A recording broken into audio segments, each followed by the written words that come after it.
أولئك كتب في قلوبهم الإيمان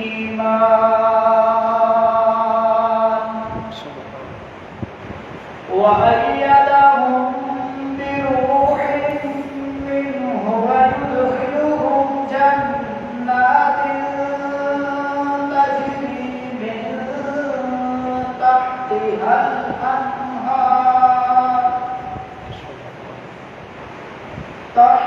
الأنهار خالدين فيها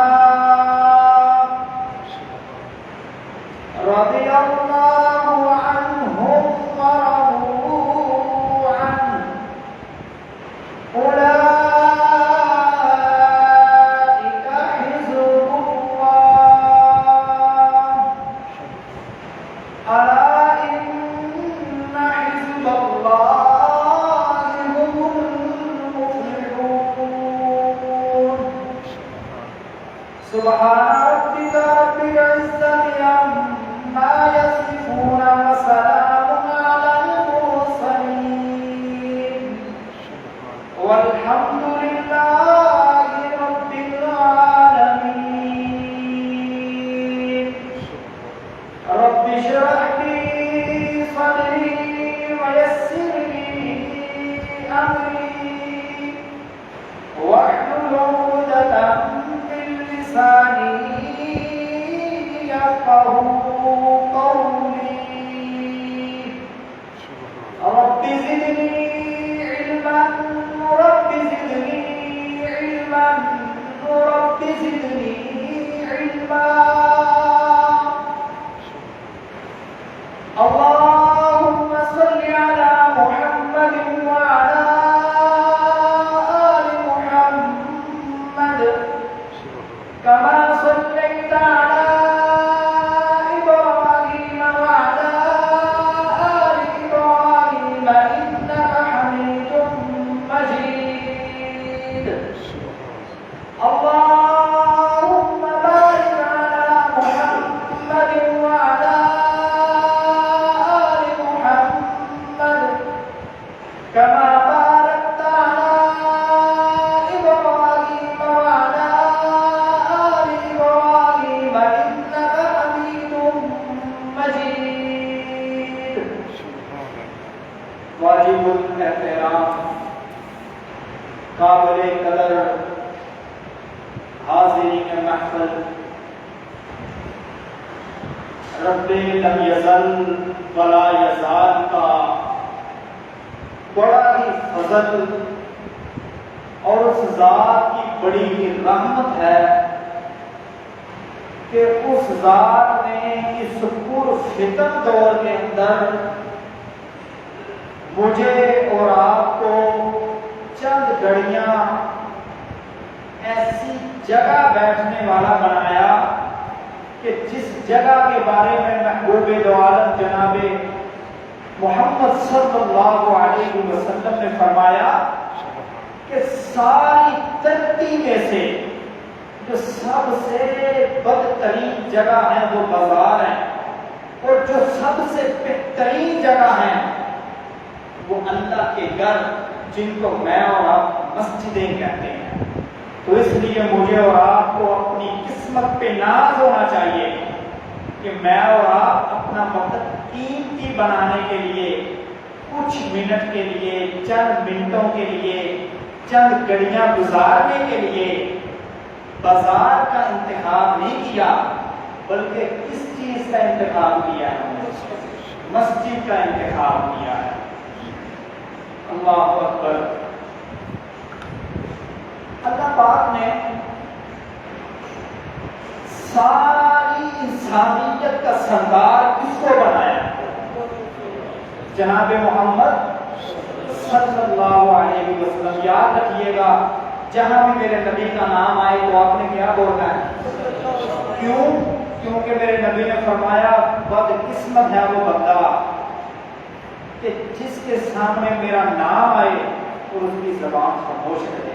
اب ہم نے خوش قسمت بننا ہے کہ بد قسمت بننا ہے؟ خوش قسمت بننا ہے.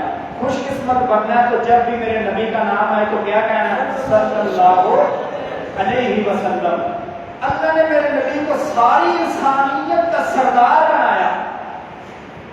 انسانیت میں میں اور آپ نہیں تھے، انسانیت میں آج کے پیر یا آج کے وزیر یا آج کے حکمران نہیں، انسانیت میں امام ابو حنیفہ جیسی ہستیاں نہیں ہے، بس امام بخاری، امام ترمذی، یہ لوگ نہیں، بس انسانیت میں ابو بکر جیسا عظیم انسان بھی شامل ہے، فاروق اعظم رضی اللہ تعالیٰ عنہ جیسا جلیل القدر حکمران بھی ہے۔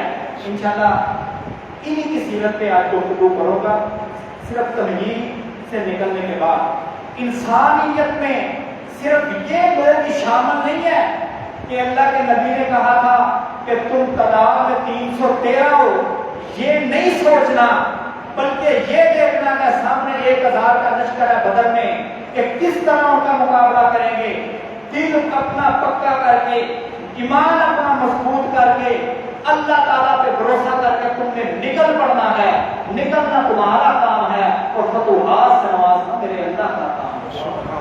اتنے عظیم لوگ، صرف انہی کا سردار نہیں میرا نبی ساری انسانیت کا سردار تھا۔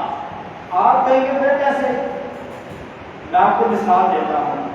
آج پاکستان کا جو حکمران ہے، مثال کے طور پہ شہباز شریف، اب اس کو کہا جائے جی یہ پاکستان بننے سے پہلے جو لوگ تھے ان کا بھی حکمران تھا، یا جو اس سے پیدا ہونے سے پہلے پاکستان کا جتنا وقت گزرا تھا، جتنے سال پاکستان کو بنے ہوئے گزرے تھے، یہ ان کا بھی حکمران تھا، تو کہے گا مولوی صاحب آپ تو ہوش کے تو ہیں، اس وقت تو اس کا وجود بھی نہیں تھا، یہ کیسے حکمران بن گیا؟ سب کا حکمران بننے کے لیے ضروری ہے کہ فی الوقت جو رعایا موجود ہے، فی الوقت جو انسانیت موجود ہے، ان کا صرف بندہ سردار بن سکتا ہے۔ لیکن قربان جاؤں میں اپنے محبوب کی شان پر کہ اللہ نے میرے نبی کو ساری انسانیت کا سردار بنایا۔ پڑھیے قرآن، اللہ کہتا ہے وَإِذْ أَخَذَ اللَّهُ مِيثَاقَ النَّبِيِّينَ لَمَا آتَيْتُكُم مِّن كِتَابٍ وَحِكْمَةٍ، اور میرے نبیوں میں تمہیں کتاب بھی دوں گا، حکمت بھی دوں گا، یعنی تمہیں طاقت دوں گا، سب کچھ تمہیں ادا کروں گا جو ایک نبی کو دینا چاہیے، ہر قسم کے اسباب مہیا کروں گا۔ لیکن یاد رکھنا تمہاری موجودگی میں اگر میرا آخری پیغمبر محمد آ گیا نا تو تم نے اپنی نبوت کو چھوڑ کر، تم نے اپنی حکمرانی کو چھوڑ کر، تم نے اپنی سرداری کو چھوڑ کر لَتُؤْمِنُنَّ بِهِ، اس پر ایمان بھی لانا ہے، وَلَتَنْصُرُنَّ بِهِ، اور اس کی مدد بھی کرنی ہے۔ یہ ہے میرے نبی کی ساری انسانیت پر سرداری کا مطلب۔ آج کی کیا سرداریاں، یہ بھی تو سرداریاں، انشاءاللہ بات جہاں آگے چلے گی میں اشارہ تھا اس طرح بھی گفتگو کروں گا۔ سرداری تو یہ ہے کہ اللہ نے ساری انسانیت کا سردار بنا دیا۔ اللہ نے میرے نبی کو وہ کمال دیے جو کسی اور نبی کو نہیں ملے تھے۔ مطلب یہ نہیں کہ دوسرے نبی با کمال نہیں تھے، کمال تھے، اتم درجے کے تھے، لیکن ان میں سے پہلے نمبر پر میرے اور آپ کے نبی۔ مثالیں میں کچھ پیش کرتا ہوں۔ دوسرے نبیوں کو بھی اللہ تعالیٰ نے معجزے عطا کیے، اللہ نے ہمارے نبی کو بھی معجزے عطا کیے۔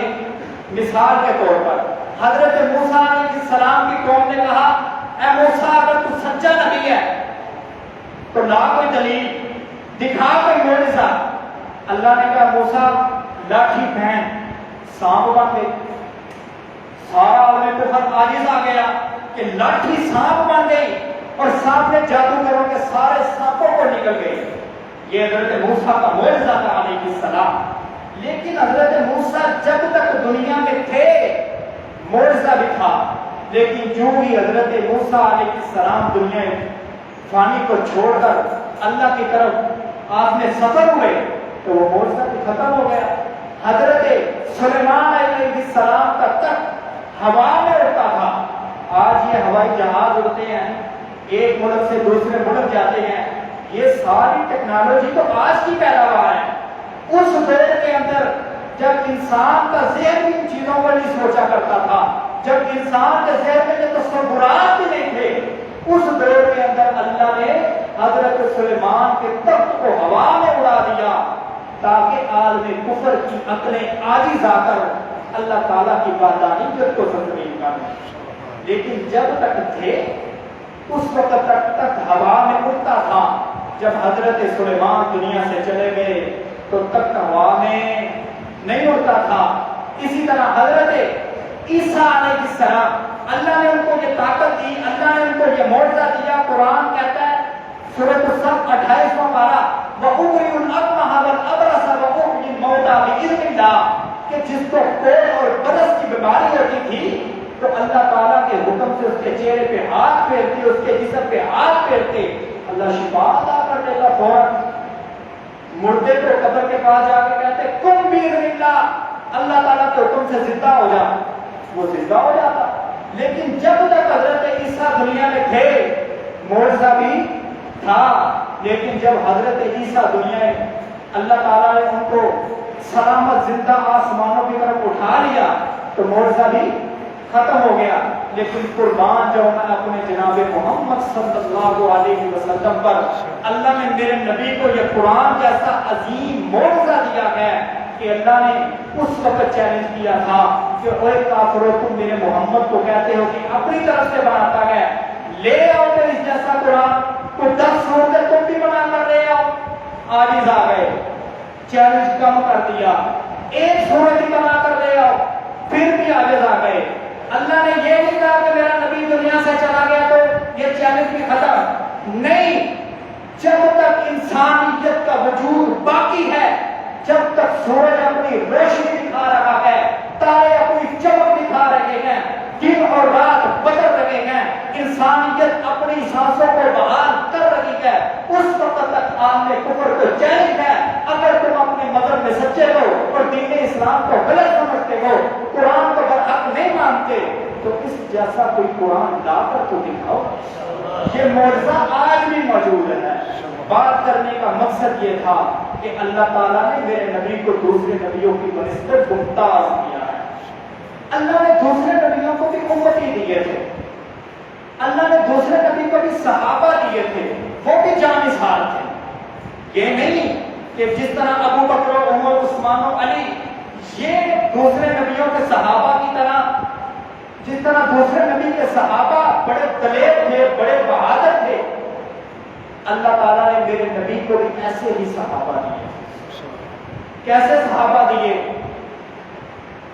اللہ کہتا ہے میں نے قرآن کو نازل کیا, میں نے ان کو وَكُنْتُمْ عَلَىٰ شَفَا حُفْرَةٍ مِّنَ النَّارِ یہ آگ کے کنارے پر تھے, جہنم کے کنارے پر تھے.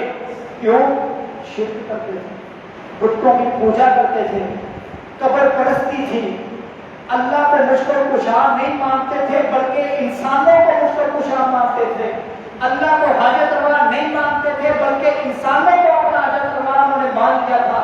اس لیے قرآن کہتا ہے کنتم علی شفا حفرۃ, تم جہنم کے کنارے پر کھڑے تھے, فانقذکم منہا میں نے اپنے محبوب پیغمبر کو بھیج کر تم پر اپنی رحمت والا معاملہ کیا, اس نے تمہیں قرآن جیسا رستہ بتایا, تم جہنم سے نکل کر جنت میں جانے والے. یہ تھے میرے نبی کے صحابہ.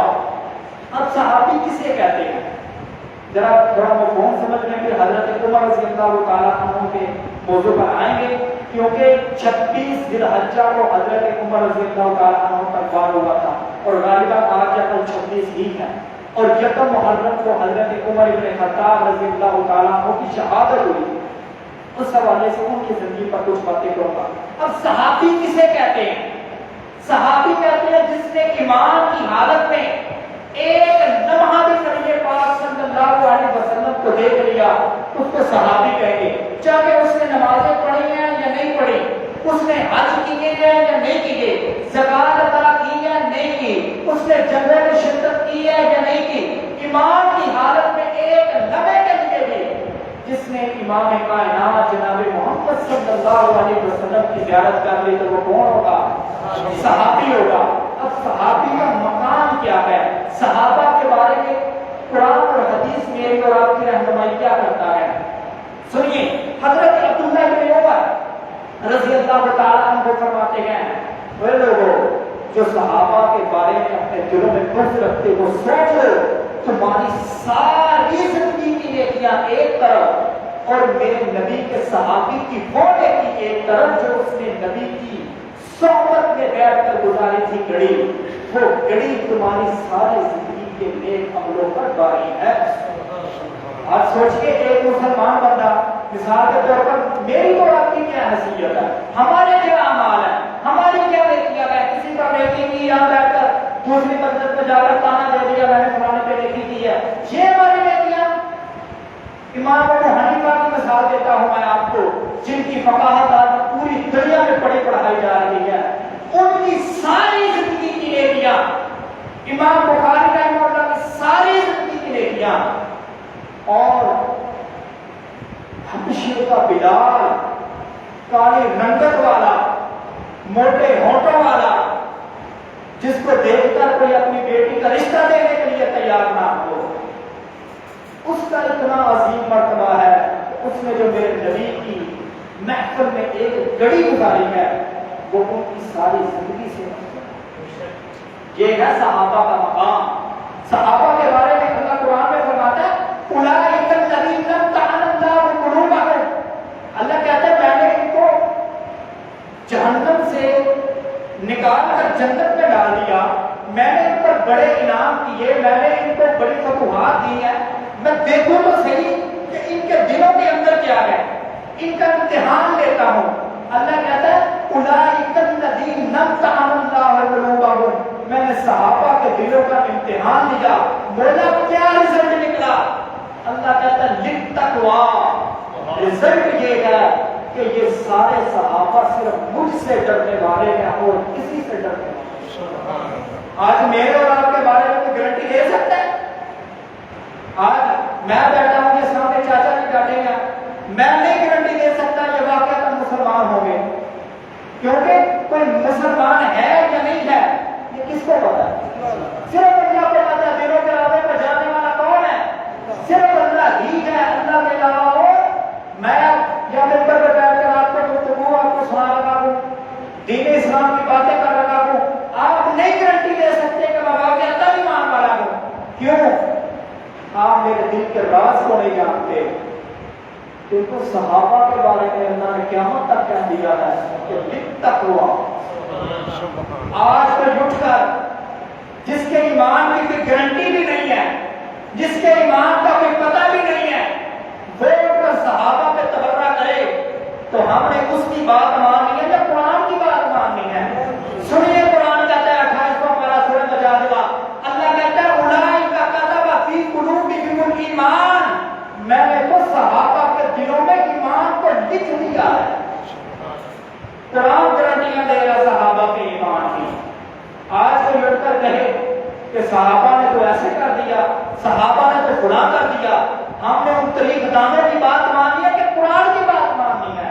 ہم نے طریق کو دیوار پہ مارنا ہے، قرآن کو سینے پہ لانا ہے، کیونکہ اللہ اور محمد کی بات جھوٹی نہیں ہو سکتی، باقی ساری کائنات جھوٹی ہو سکتی، یہاں تک کی بات نہیں ہے۔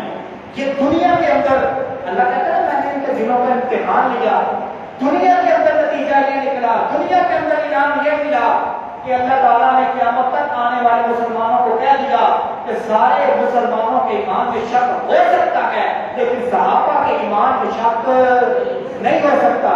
اللہ یہ دنیا کا رزلٹ ہے، آخرت میں کیا رزلٹ نکالے گا؟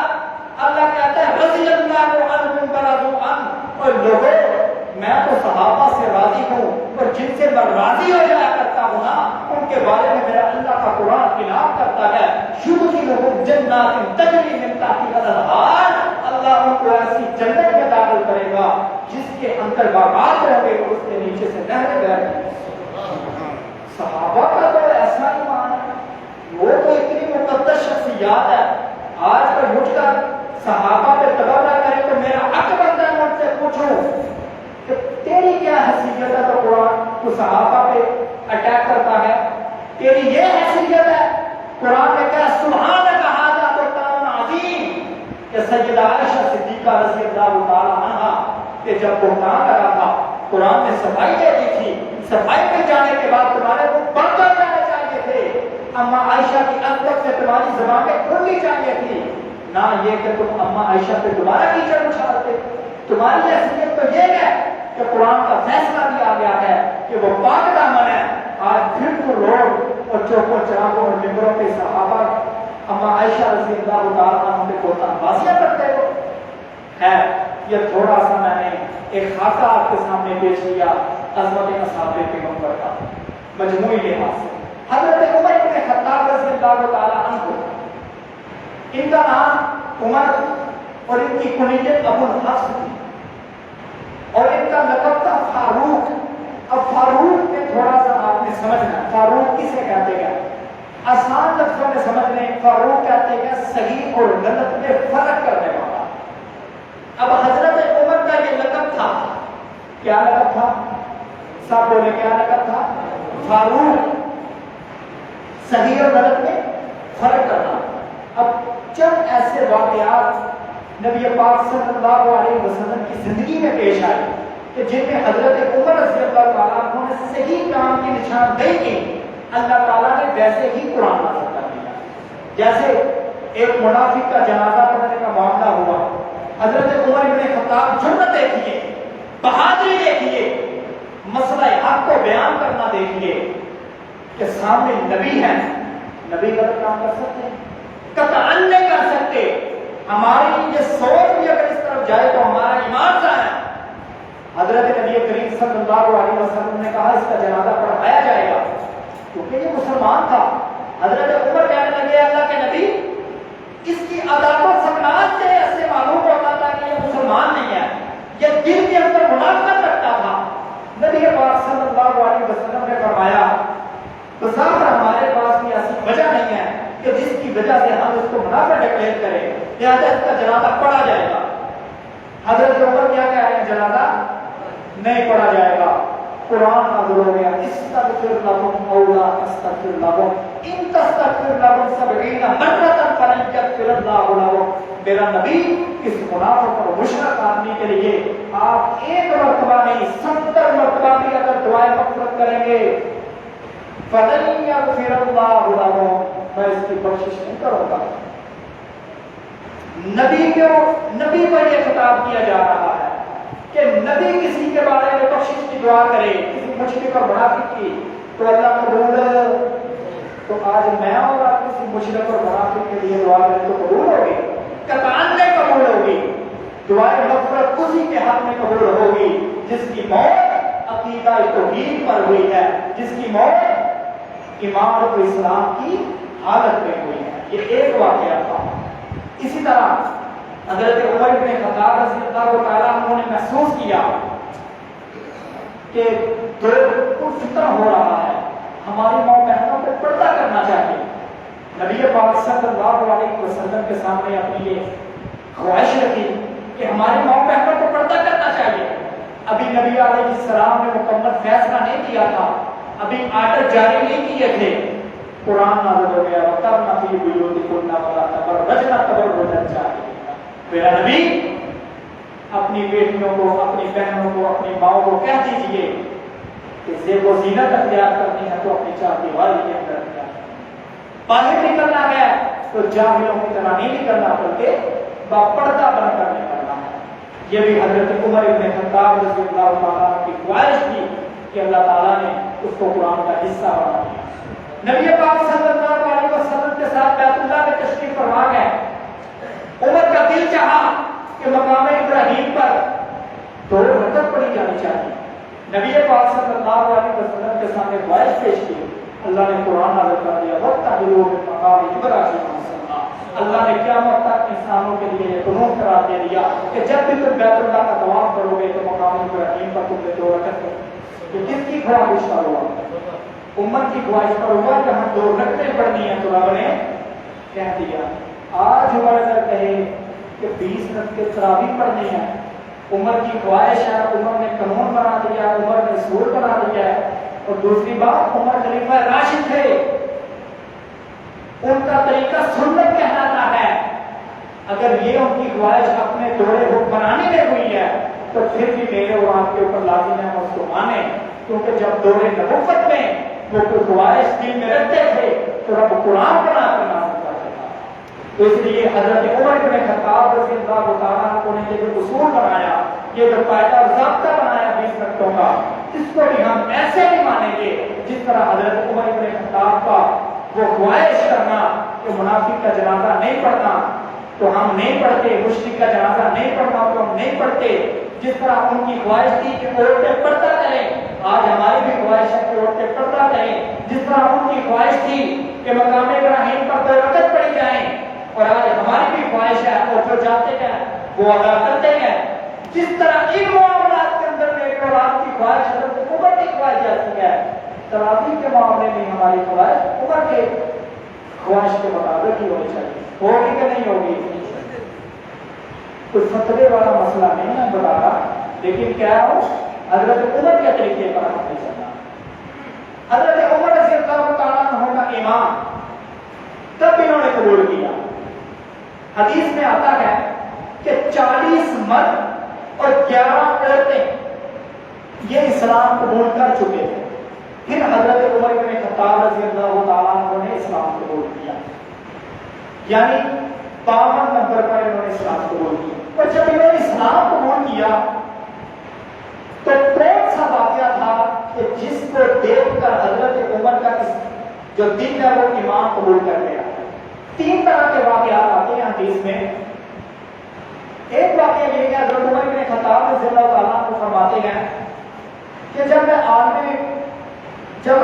کفر میں تھا تو میرا دل ہوا کہ میں حضور نبی کریم صلی اللہ علیہ وسلم کو جا کر تنگ کروں، ان کو ذرا جا کر میں کسی آزمائش اور تکلیف میں مبتلا کروں۔ فرماتے ہیں میں بیت اللہ کی طرف گیا، حتیم کے اندر میں داخل ہو گیا اور میری کوشش کی میں قریب ہو کر ان کو کسی تکلیف میں مبتلا کروں، لیکن جب وہ ارادہ کیا لے کر گئے اور اللہ نے آگے کیا کارنامہ سے انجام کروا دیا، ارادہ لے کر گئے ہیں کہ کم کرنا ہے، لیکن اللہ تعالیٰ نے قسمت میں کچھ اور لکھا تھا۔ کہتے ہیں میں قریب ہوا نبی کریم صلی اللہ علیہ وسلم کے، اتنا قریب ہو گیا کہ حضور نبی کریم صلی اللہ علیہ وسلم جو کچھ پڑھ رہے ہیں وہ میرے کانوں میں آ رہے ہیں، یعنی قرآن پڑھ رہے تھے وہ میں سن رہا تھا، اور جب قرآن کی آواز میرے دل میں میرے کانوں میں پڑی تو میں نے کہا یہ تو شاعر ہے، لوگوں کو اپنا کلام سناتا ہے۔ ابھی میں نے یہ سوچا ہی تو نبی کریم صلی اللہ علیہ وسلم نے آیت پڑھی وما هو بقول شاعر قلیلا ما تؤمنون، میرا نبی آپ شاعر نہیں ہیں، لوگ آپ کو شاعر کہتے ہیں تو کہتے ہیں بہت تھوڑے ہیں جو آپ پر ایمان لائیں گے۔ کہتے ہیں جب یہ جملہ نبی پاک صلی اللہ علیہ وسلم نے بولا نا، یہ دل کے اندر نا تھوڑا سا نا ملامت سے مجھے محسوس ہوئی کہ میں نے اپنے زبان سے کیا جملہ ادا کر دیا۔ کہتے ہیں پھر انہوں نے آگے قرآن پڑھنا شروع کیا تو میں نے کہا یہ تو کاہن ہے۔ کہتے ہیں نبی پاک صلی اللہ علیہ وسلم فوراً آیت پڑھ دی ولا بقول کاہن، یہ کاہن کی بات نہیں ہے۔ کہتے ہیں جب یہ آیت پڑھی نا اور سورت کو مکمل کیا تو قرآن کا اتنا زیادہ میرے دل پر اثر ہوا کہ میں آیا تھا تکلیف پہنچانے کے ارادے سے، اور میں نے کہا کہ نبی مجھے کلمہ شہادت پڑھا دیں، میں جو تکلیف پہنچانے آیا تھا کلمہ شہادت پڑھنے والا۔ ایک اور واقعہ حضرت عمر خود یہ بیان کرتے ہیں کہ جب میں حالت کفر میں تھا تو میری محفل ان لوگوں کے ساتھ جو شراب پینے کے عادی تھی۔ کہتے ہیں حسب ماحول میں نکلا اور میں نے دیکھا کہ محفل میں کوئی بھی آدمی موجود نہیں ہے، آج محفل سجی نہیں ہے۔ کہتے ہیں مجھ سے رہا نہ گیا۔ ایک آدمی کو عادت پانے نا کسی چیز کی روز پینے، جیسے آج کے دور میں چائے آپ پیتے ہیں، ایک رات نہ پینے تو نیند مشکل ہو جاتی ہے، اسی طرح بزرگ لوگ حقہ پیتے ہیں، اگر حقہ نہ ملے تو چین نہیں آتا۔ اسی طرح حضرت عمر رات کیسے گزرے؟ اب شراب بنانے والے کے پاس جاتے ہیں، اب دیکھنا ارادہ کیا ہے، شراب بنانے والے کے پاس جاتے ہیں، وہ بھی بات ہے نہیں ملی۔ کہتے ہیں میں نے کہا اب شراب پر نہیں مل، رات گزرنی نہیں ہے، چلو جا کر بیت اللہ کا طواف کرتا ہوں۔ ارادہ شراب پینے کا لے کر نکلے، پھر ارادہ بدلا بیت اللہ کے طواف کا۔ میں جب بات مکمل کروں گا چھوٹی سی بات کروں گا اس پر۔ بیت اللہ کا طواف کرنے لگے، بیت اللہ کا طواف کرتے کرتے دیکھا حضور نبی کریم صلی اللہ علیہ وسلم قرآن پڑھ رہے ہیں، قرآن سنا اور دل پر اتنا اثر کیا کہ حضرت عمر ابن خطاب رضی اللہ تعالیٰ عنہ نے حضرت نبی کریم صلی اللہ علیہ وسلم کے ہاتھ پر مشرف الاسلام.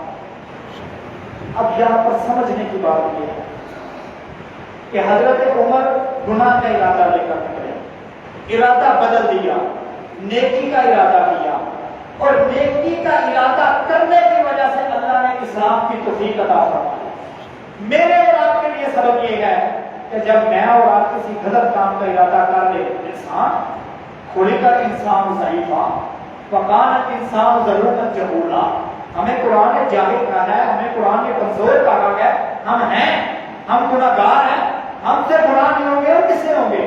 اس لیے جب گناہ کا ارادہ کریں، اپنے اس ارادے کو بدل کر نیکی کا ارادہ جب آپ کریں گے، اگر چھوٹی سی نیکی کیوں نہ ہو، اللہ اس کے بدلے میں آپ کو اتنا بڑا اجر عطا کریں گے کہ آپ نے کبھی اپنے باہوں کو میں سوچا بھی نہیں. تیسرا واقعہ حضرت عمر بن خطاب رضی اللہ تعالیٰ عنہ کا، کہتے ہیں میٹنگ ہو رہی تھی کفار کی اور جمہور نے کسی واقعے کو ترجیح دی.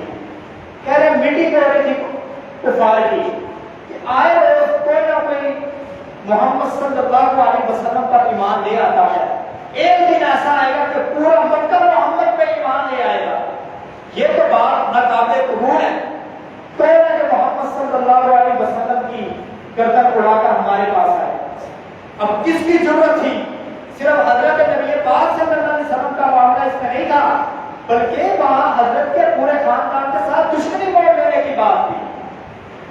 اگر یہ نبی پاک صلی اللہ علیہ وسلم کے رشتہ دار آپ پر ایمان نہیں لائے کچھ، لیکن حضرت ابو طالب ایمان تو نہیں لایا لیکن ساتھ پورا دیا تھا اور اعلان کیا تھا جس نے میری نظر سے میرے بھتیجے کی طرف دیکھا تو وہ مجھ سے دشمنی موڑ لے گا.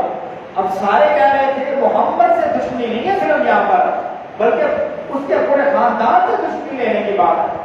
عمر رضی اللہ تعالیٰ عنہ کھڑے ہو کہتے ہیں میں یہ دشمنی لینے کے لیے تیار ہوں، میں حضور نبی کریم صلی اللہ علیہ وسلم کی گردن اڑا کر آپ کے ساتھ آپ کے قدموں میں لاؤں گا.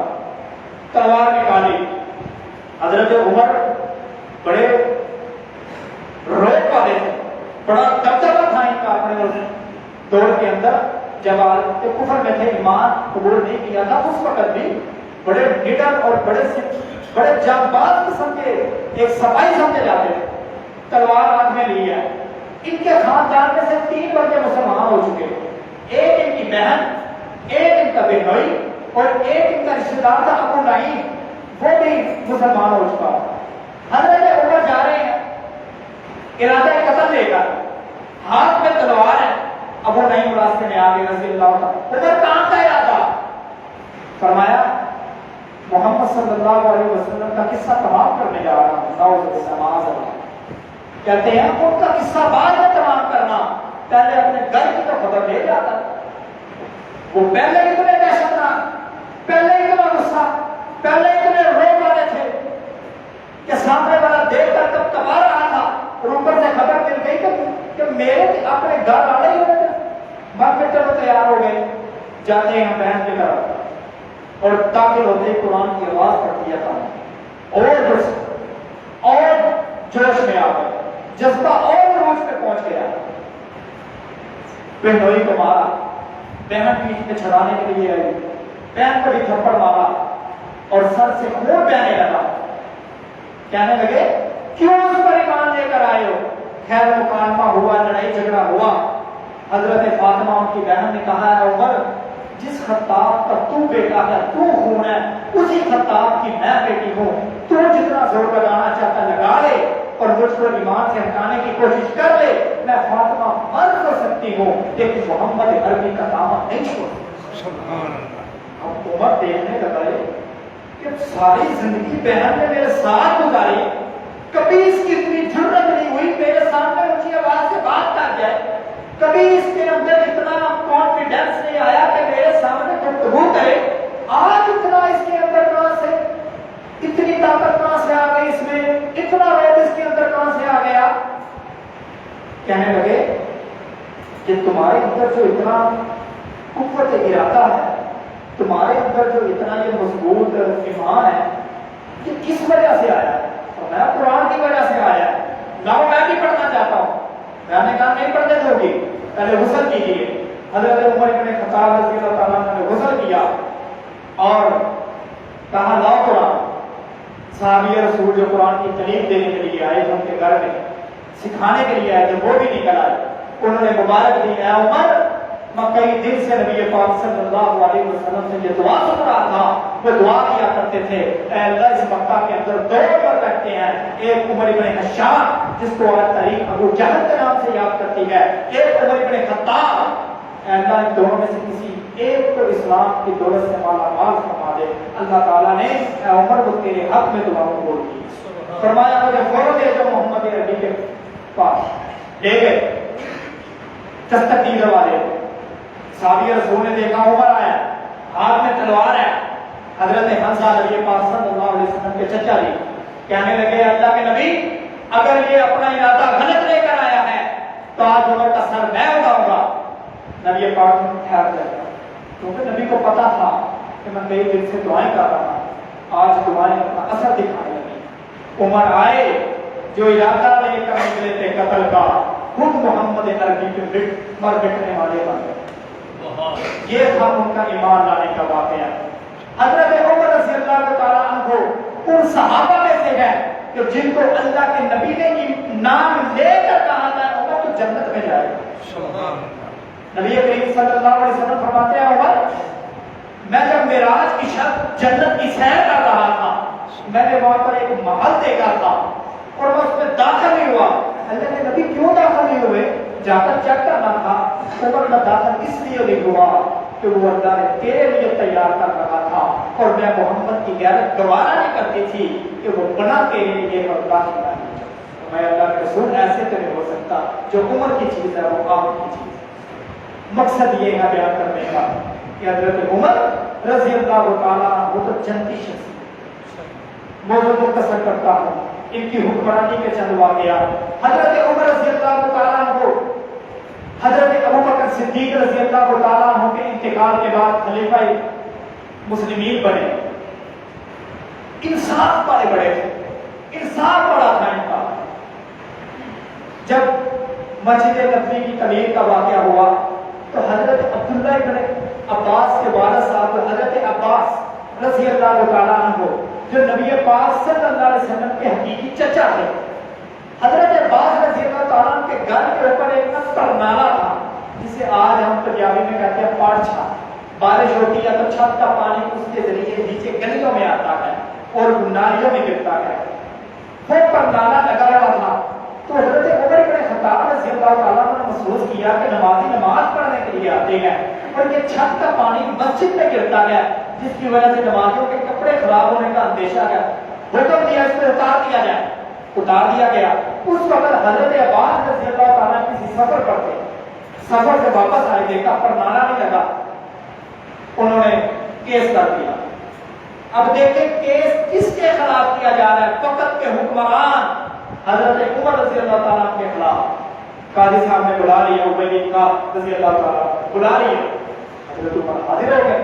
آج کا ہوتا کوئی حکمران مجھے بلایا عدالت نے, مجھے پیش ہونے کے لیے کہا ہے, اس جج کو معذور کر دیتا. آج ہمارے پاکستان میں یہ معاملات نہیں ہو رہے. حضرت عمر کو بلایا گیا, کیا آپ نے ایسا کیا؟ جی میں نے کیا. کیوں کیا؟ اس لیے کیا کہ نمازی آتے تھے, کپڑے گندے ہونے کا خدشہ تھا, اس لیے میں نے کروا دیا. حضرت عباس رضی اللہ تعالیٰ عنہ نے فرمایا, عمر تجھے پتا ہے کہ کس نے لگایا تھا پرنالا؟ یہ خود نبی پاک صلی اللہ علیہ وسلم کے حکم سے لگا تھا اور وہ ایسے لگا تھا کہ جب پرنالا لگانے لگے تو وہ چھت ذرا اونچی تھی, ہاتھ سے لگایا نہیں جا سکتا تھا. تو نبی پاک صلی اللہ علیہ وسلم نے فرمایا, میرے چچا جی میں نیچے ہوتا ہوں اور آپ میرے کندھوں پہ سوار ہو جائیں. حضرت عباس فرماتے ہیں, اللہ کے نبی میری یہ جرت نہیں ہے کہ میں آپ کے کندھوں پر سوار ہو جاؤں. لیکن نبی پاک صلی اللہ علیہ وسلم نے دوبارہ حکم دیا.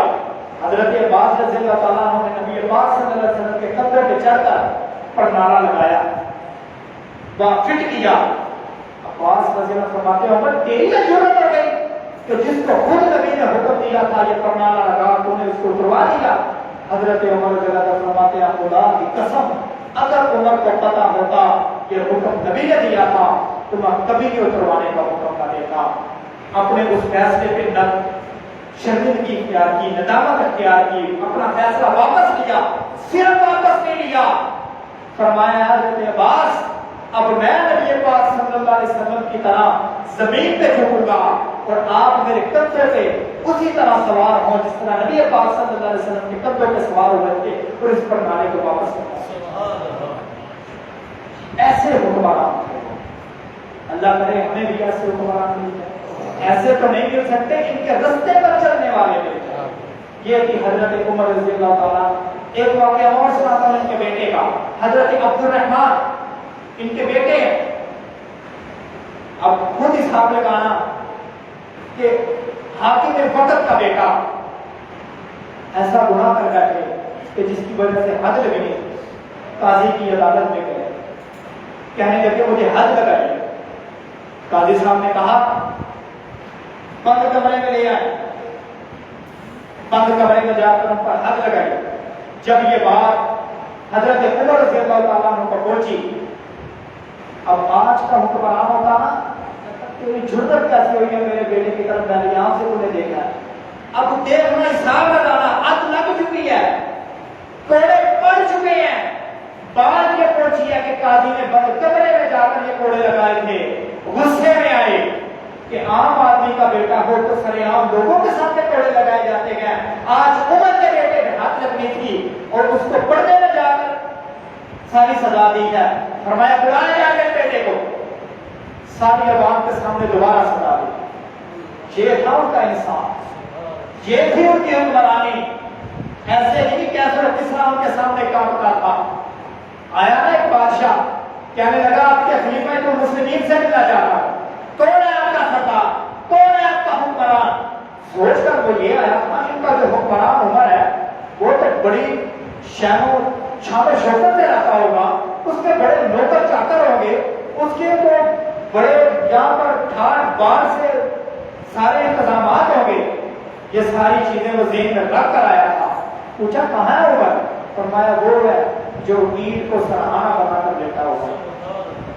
یہ تھی ان لوگوں کی قربانیاں، یہ تھا ان لوگوں کا انصاف، یہ تھا ان لوگوں کا مقام. اللہ سے دعا ہے کہ اللہ میرے دیش ملک پاکستان پر بھی حفاظت فرمائے اور ان کو بھی ان کے رستے پر چلنے والا حکمران عطا فرمائے. اور وہ حکمران ایسے ملے گا جس طرح عمر کی رعایا قرآن و سنت کے مطابق چلتی تھی، پھر عمر جیسا حکمران ملتا تھا. آج میں اور آپ جب اپنی زندگیاں قرآن و سنت کے مطابق گزاریں گے، جب اپنا اوڑھنا بچھونا فقط قرآن مجید کا بنائیں گے، تو پھر ہمیں حکمران بھی ایسے ہی ملیں گے. لیکن جب میں اور آپ اللہ کو چھوڑ کر اوروں کے در میں جھکیں گے، اللہ کو چھوڑ کر اوروں کو اپنا مشکل کشا مانیں گے، اللہ کو چھوڑ کر اوروں کو اپنا حاجت روا مانیں گے، تو پھر مجھے اور آپ کو حکمران بھی ویسے ہی ملیں گے. اللہ سے دعا ہے کہ میں نے جو کچھ کہا اللہ مجھے بھی اور آپ کو بھی اس سے سبق حاصل کرنے. آپ کے لیے بڑی خوش قسمتی ہے کہ کچھ دن گزر جانے کے بعد میرے ماموں جان آپ میں نہیں تھے. اپنا فریضہ ادا کرنے کے لیے